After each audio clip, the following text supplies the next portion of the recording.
This video is brought to you by Moomoo. If you want up to $14,000 in free stock, you can sign up for Moomoo using the link in the pinned comment section or description down below. What's going on, everyone? Hootmoney here with another video for you guys today. Today, we are going to be talking about WEBR Incorporated. We're going to grill up some steaks, and it's going to be quite a time because WEBR has 60% short interest. We've got CNBC bearish on WEBR, similar to the Kramer effect, where if Kramer is bearish on something, it goes up. Same thing. CNBC, very bearish. They said that WEBR could plummet as much as 80% from its current share price. That would put it at like below $1 per share.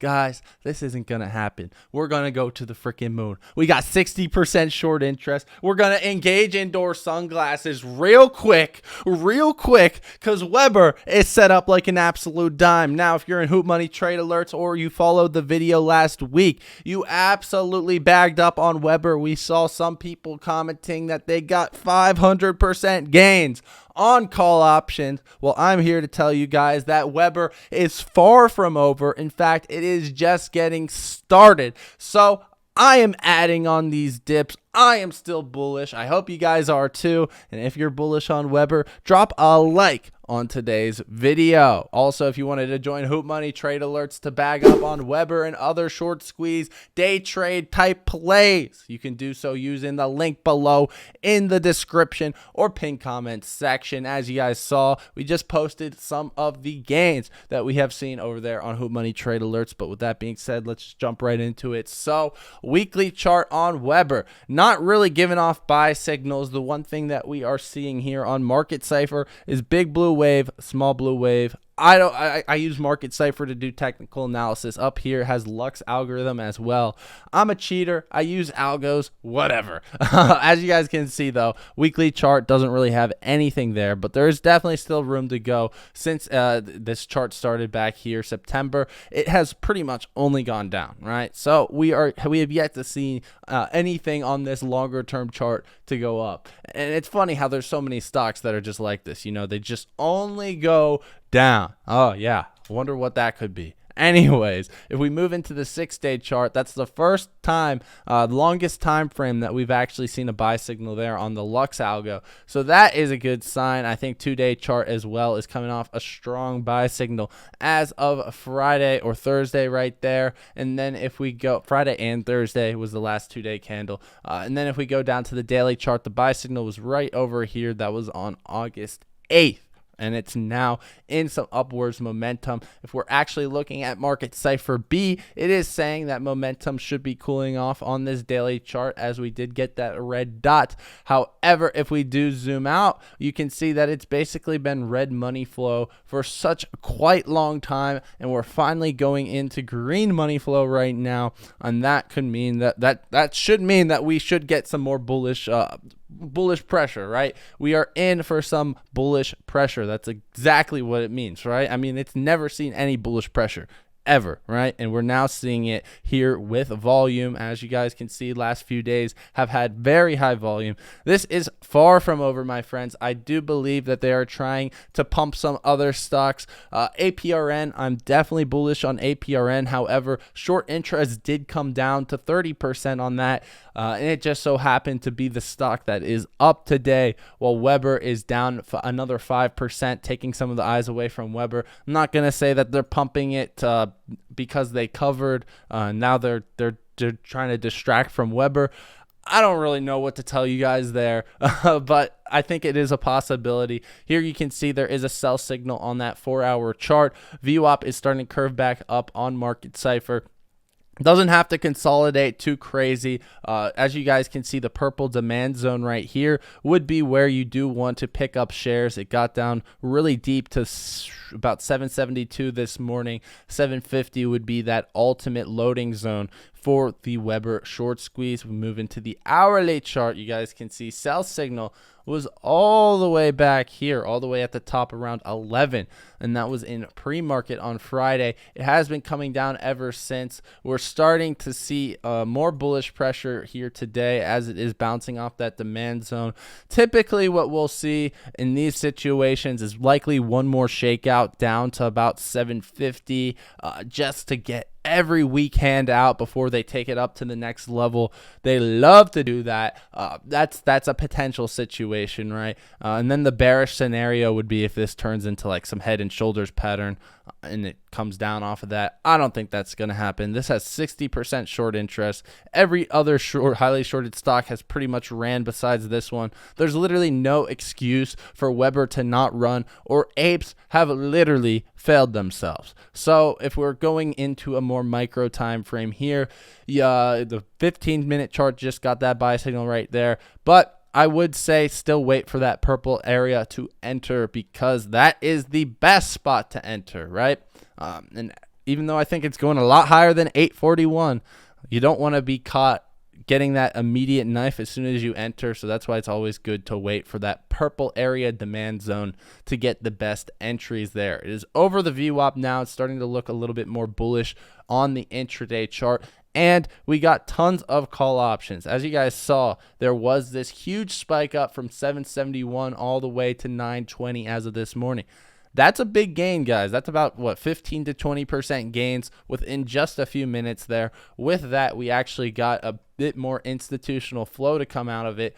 Some of the biggest institutional bets that we have seen, actually, no, the biggest institutional bet that we have ever seen at $212,000 premium paid. Another one for $149,000 right there. Those expire 12/16 and then 9/16. I think it's likely we do see a big move on Weber within the next month. There were other calls that came in on 8/18. I believe that was on Thursday. That was for $200,000 premium right there. And then we scroll down right here, another one for $114,000 premium. So the institutions know what's going to happen. And likely these people are short and they're just hedging their short positions with call options. That's where the big money comes from, right? Because you know big money's probably shorting it. So they know what might happen. They're giving it until 12/16. They're giving it until 9/16. We'll see what happens with that. But let's jump right into that short interest data. So there was an additional 413,000 shares borrowed as of today, moving us up to 59% short interest, the highest short interest number in the entire market. Cost to borrow today is up to 67% for a stock of this size. That is a pretty high cost to borrow. And as you guys can see, over the past month or so, cost to borrow has been absolutely ballooning over there. Says it got a high of 47, but when Ortex reports it, sometimes it is lower. You can see right here it says 45, but over here it says 55 or 67%. So they have two different cost to borrow figures. I'm not sure what's going on with that, but we also have 100% utilization, 4 days to cover, and again, the big 59% short interest. Fintel has it at number 7 on their short squeeze leaderboard, number 14 on their Gamma Squeeze leaderboard as of 7 hours ago this morning. They had 7,000 shares to short. They found 100,000 more. Make sure you guys are not using payment for order flow brokers. Also make sure if you're trying to actually force a squeeze, you probably don't want a margin account, because they'll probably loan out your shares. In a margin account, by definition, you know, you're using margin, right? You're not actually owning that stock. So you might want to use a cash account if you really want the squeeze. Don't use Robinhood, don't use Webull. All of that stuff. Seriously, that's where they get these shares. You ever wonder where they find shares from? It's from you. All right? It is from you, right? All that price action that you tried to help just got negated because they just took your shares, borrowed it, loaned it out to a short seller. They shorted it. All right?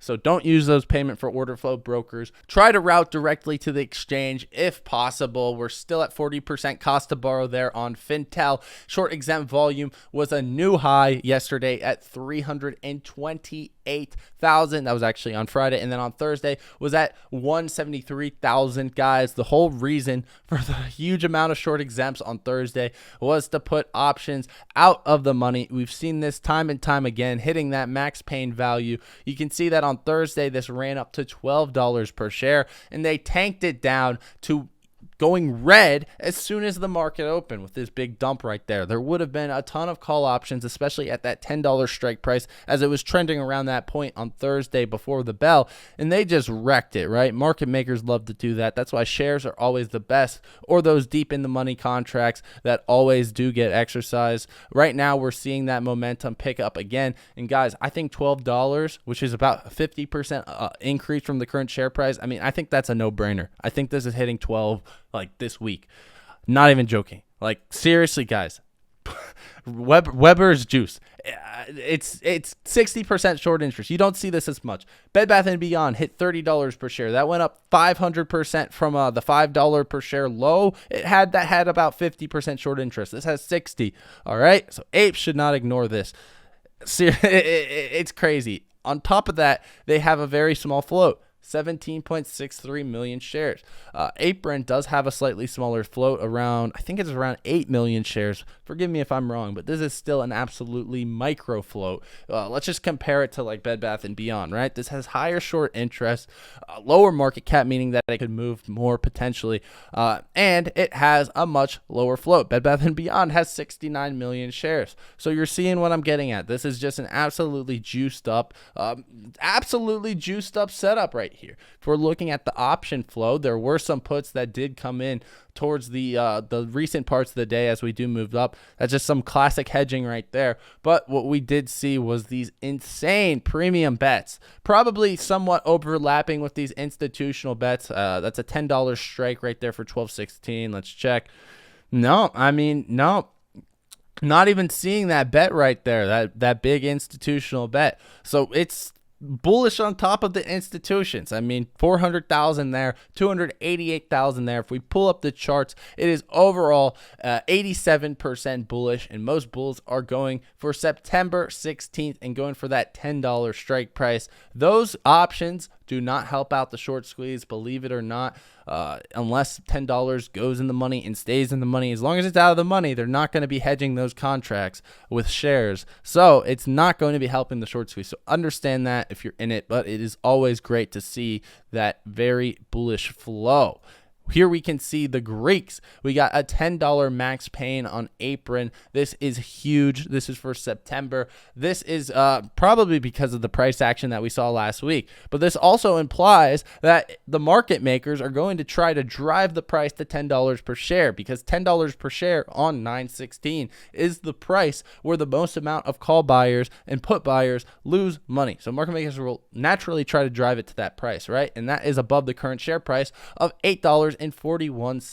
There's also huge gamma exposure on WEBR. As you guys can see, we've got a decent gamma ramp here all the way up to $15 per share, and then it picks up again there at $20 per share. WEBR is absolutely juiced, guys. I think $12 as a price target is the minimum, and I think we see that this week. I think $20, $30, seriously, not out of the question. WEBR is a serious play. Drop a like if y'all enjoyed today's video. Subscribe to the channel if y'all are new. Check out Moomoo if you want up to $14,000 in free stock using the links below in the description or pinned comment section. And if you wanted to bag up with Hootmoney and other Trade Alert members, you can join Hootmoney Trade Alerts using the first link in the description or first link in pinned comment section down below. That's all I got. Love you guys. I'll be seeing you guys next time.